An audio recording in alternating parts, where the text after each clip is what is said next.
deal breakers. That's all I gotta say. So let's get into it.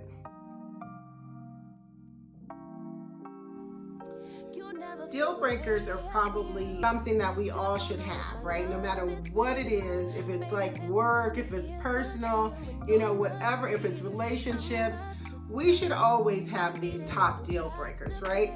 And I always talk about these when I'm interviewing people, and I actually have like this form that has a list of deal breakers, right, that we send out to people when we begin to work with them.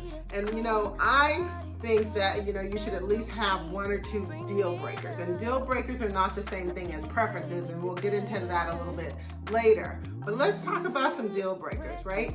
For those of you who know me really well, my number one deal breaker is lying and omitting information, because those two things are the same thing to me, right? I know they may mean different things to someone else, but to me, lying is one of those things to where if you cheat on me, you had to have lied to me.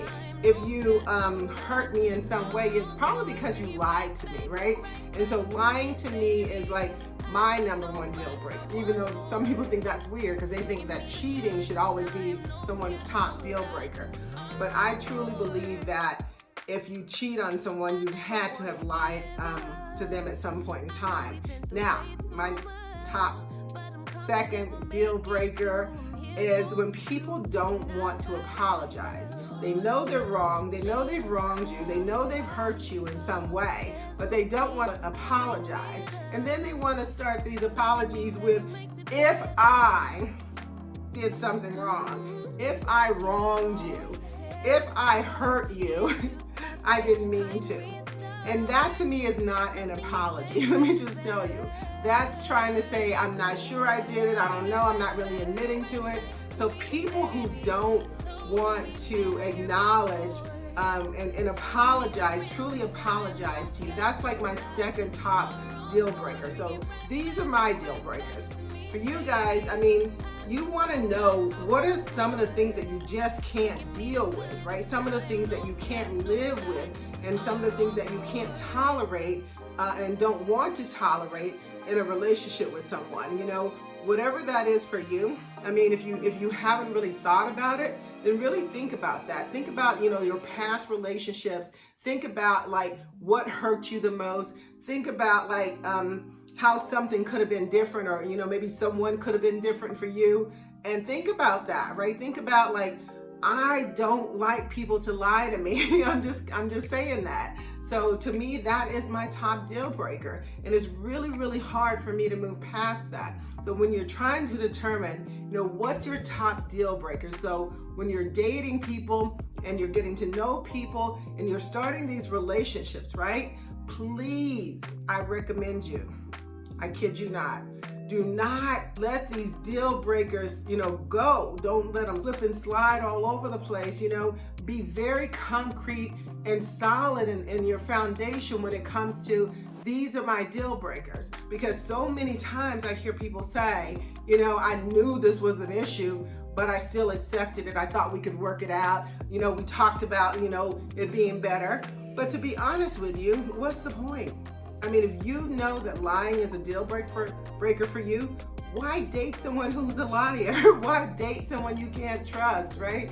So to me, it's just a no-brainer. It's like, save yourself a lot of headache, save yourself a lot of time, trying to figure out what's going on in the situation. And I always say that if you're building a relationship, or you're in a relationship, or you're dating someone, right? And there's a lot of confusion. There's no consistency, right? And you can't get a good gauge on things, right? Honey, let it go.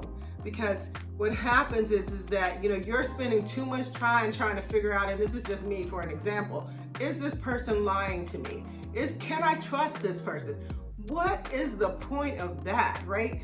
If you already know this person has broken your number one, your number two, your number three, your number 4 or 5 deal breaker, then what is the point? Find people who, honor and respect, and also have, the same type of integrity and standards that you have, and desires to be that person for you who understands, what these deal breakers mean to you. And just don't take them, for whatever they want to take them for, and think that it's okay for me to just twist and turn and lie and do all these things, manipulate, so that this person thinks I believe what they believe, but really they don't believe what you believe.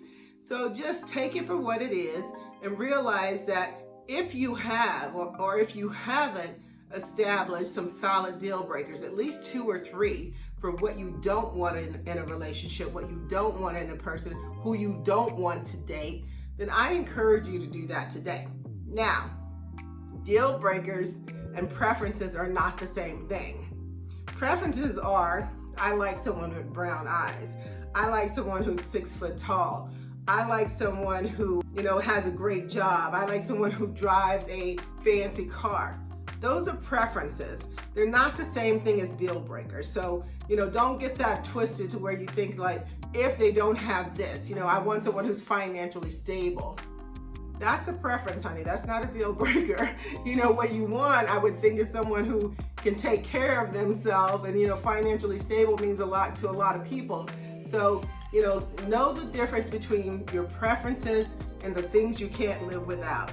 And to me, honey, those deal breakers are things you don't want to live without.